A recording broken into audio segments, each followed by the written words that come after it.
Polisi dan pihak rumah sakit berjanji akan mengawal dan juga memberikan pendampingan. Lalu apa yang harus dilakukan agar korban pemerkosaan berani untuk melaporkan diri ke posko pelaporan? Kita akan bahas bersama dengan psikolog keluarga Novita Tandri.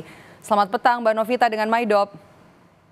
Selamat petang Mbak Maidop. Oke, yang kita bisa lihat dari insiden ini apa? Tempat kejadian perkara kan di rumah sakit, kemudian juga korban adalah perempuan. Rumah sakit di mana harusnya ada tempat yang paling aman untuk berobat, untuk memulihkan kesehatan bagi keluarga maupun juga bagi pasien dan juga keluarganya. Apa yang bisa kita baca? Kalau saya melihat adalah edukasi sih Mbak Maidop, bahwa menjadi korban dalam hal ini adalah anak daripada pasien yang harus dilindungi oleh dokter tetapi malah dijadikan sebagai korban. Saya melihat yang pertama adalah harus tahu dulu bahwa Undang-Undang TPKS nomor 12 tahun 2022, saya sendiri selain seorang psikolog juga background dari Magister Hukum dan tesis saya tentang Undang-Undang TPKS nomor 12 tahun 2022 ini Mbak. Jadi yang bisa dilakukan dan biasanya korbannya adalah perempuan dan anak, mengumpulkan bukti. Ini langkah yang pertama. Dan harus tahu di pasal 25 ayat 1, korban itu adalah saksi. Jadi tanpa harus ada orang lain yang menyaksikan, korban adalah saksi. Ini banyak yang tidak diketahui oleh khalayak ramai bahwa korban itu bisa menjadi saksi sekaligus kalau ada punya bukti secara digital atau dengan visum et repertum, ini juga bisa dilampirkan. Yang kedua biasanya dalam laporan ini ada rasa malu Mbak Maidop yang terjadi karena takut disalahkan dan takut diintimidasi. Dan kalau kita lihat dari kasus ini ada pertanyaan atau statement yang dikeluarkan oleh security daripada rumah sakit HS ini ya di Bandung yang justru seakan-akan memojokkan korban ini. Dan yang ketiga adalah tidak percaya Mbak dengan sistem yang nantinya akan membela mereka, korban dalam hal ini.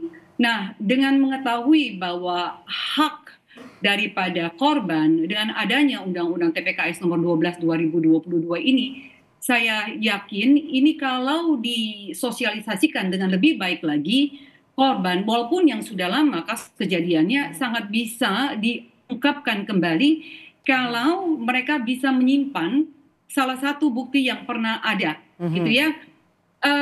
Yang lain yang harus juga diketahui bahwa jangan laporkan pergi dengan sendirian, Mbak Maidop. Kalau bisa ada salah satu orang yang menemani dan paling bagus kalau ada di bagian hukum. Jadi dalam hal ini ada pengacara atau lembaga hukum atau LPSK atau Komnas Perempuan atau pendampingan dengan psikolog. Jadi Mbak Novita, maaf saya potong, apa yang kemudian harus disampaikan polisi agar korban nanti yang kemungkinan jumlahnya, kita tahu kemarin masih satu, kemudian sekarang juga hari ini bertambah, yang bisa disampaikan oleh polisi untuk meyakinkan korban untuk bisa berani melapor?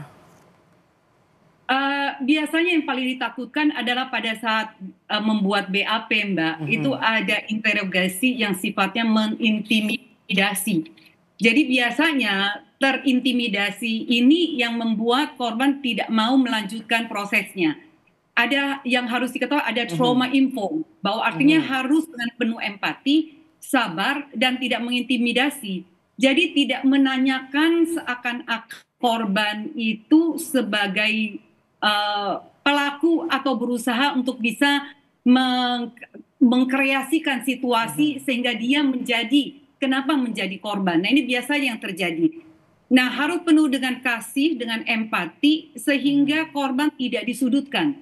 Nah biasanya korban tidak mau melanjutkan laporan polisi kalau di dalam ruang konseling saya Mbak. Karena waktu penanganannya itu tidak dengan empati. Intimidasinya membuat mereka mundur, belum lagi bicara reputasinya hancur Mbak.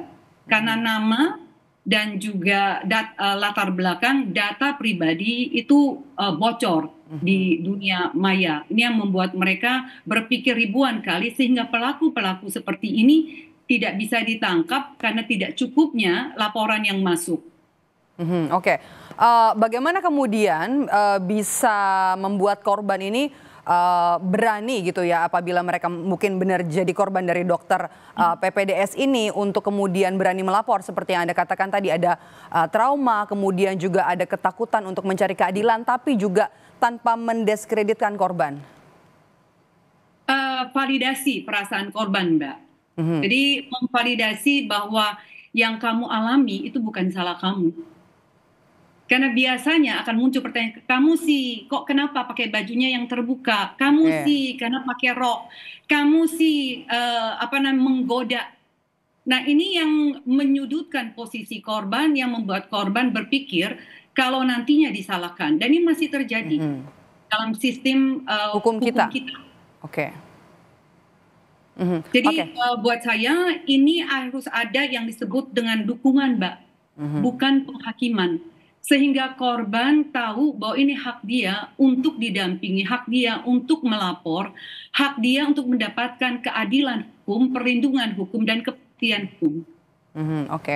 Oke, Mbak Novita, ini kan kasusnya adalah pemerkosaan dengan obat di rumah sakit dan kemudian juga menggunakan obat-obatan anestesi, obat bius begitu. Bagaimana kemudian tahu kalau korban ini merupakan korban pelecehan? Dan prosesnya juga mungkin itu sudah berlalu waktunya dalam beberapa waktu lalu. Ini juga harus ketahui sebagai korbannya bahwa harus mengumpulkan barang bukti, Mbak. Dan salah satu yang paling penting adalah pakaian. Pakaian dalam hal yang dikenakan di saat itu dan simpan bukan di kantong plastik, tetapi di kantong kertas. Ini akan membuat bukti daripada nantinya pada saat visum et repertum ini menjadi salah satu bukti yang paling baik sekali. Lalu yang kedua, jangan lebih dari 72 jam. Oke. Baik, terima kasih sudah bergabung bersama kami. Psikolog keluarga Novita Tandri sudah bergabung bersama kami di Kompas Petang. Sehat selalu Mbak Novita.